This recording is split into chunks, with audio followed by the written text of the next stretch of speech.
TBH भने अब to be honest भन्दाखेरि चाहिँ आज चाहिँ मेरो पनि छुट्टी थियो अनि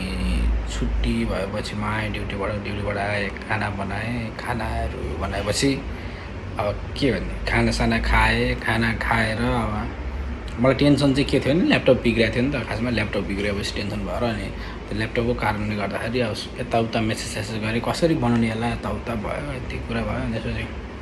अनि म त्यस्तै अब यहाँको बिहानको 3 बजे म सुतेँ फेरि अनि बिहानको 3 बजे सुतेपछि जब 3 बजे सुतेँ अब मस्त सुतेँ नि त अब सुतिहाल्छ नि दिसभरि अब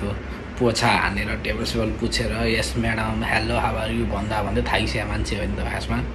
अनि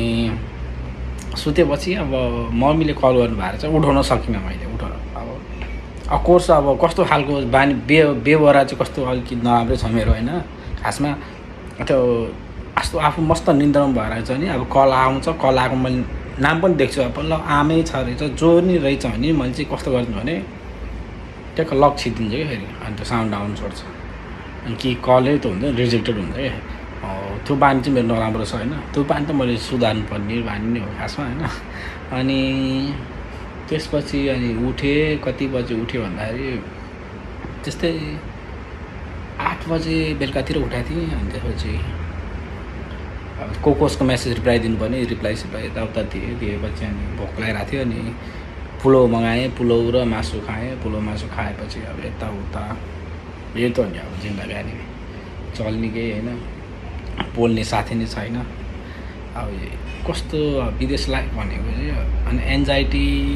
भन्नु कस्तो हुन्छ नि लोनलिनेस भन्छ क्या एक्लो क्या अब बुझ्ने पनि कोही हुँदैन सुन्ने नि कोही हुँदैन अनि बुझाउने नि कोही हुँदैन क्या अब तिमीलाई हो त्यो चाहिँ हुन्छ विदेशी लाइफ होइन कस्तो हामीले कलेजमा पढ्दाको साथी अनि स्कुलमा पढ्दाको साथी कस्तो मजा आउँथ्यो नि त त्यतिखेर अब त्यो साथी चाहिँ यहाँ हामीले पाउँदैन कि हामीले अब हुन्छ नि बाहिर विदेश गएपछि त्यो साथी त नेभर पाउँदै कसम पाउँदैन क्या त्यो साथीहरूको त्यही भएर याद आउँछ क्या हुन्छ त्यतिखेरको साथीहरू ठट्टा गर्दाखेरि अब त्यो मुख छाड्दाखेरि अनि कसरी बोल्ने कसरी बुझ्छ उनीहरूले कसरी सुन्छ उनीहरूले अनि सबै कुराहरू त याद छ नि त अनि खासमा अनि त्यो साथीहरू त नेभर क्या हो यहाँ चाहिँ पाउँदैन कसम पाउँदैन अब त्यो पाउँदैन कसैले पाउँदैन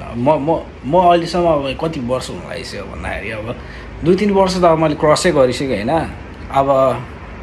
अहिलेसम्म अब हुन्छ नि अब त हुन्छ नि त्यो नै हो भन्ने खालको साथी पाएको छैन भने चाहिँ अब गर्लफ्रेन्डको त केटीको त कुरै छोड्दियो होइन त्यही हो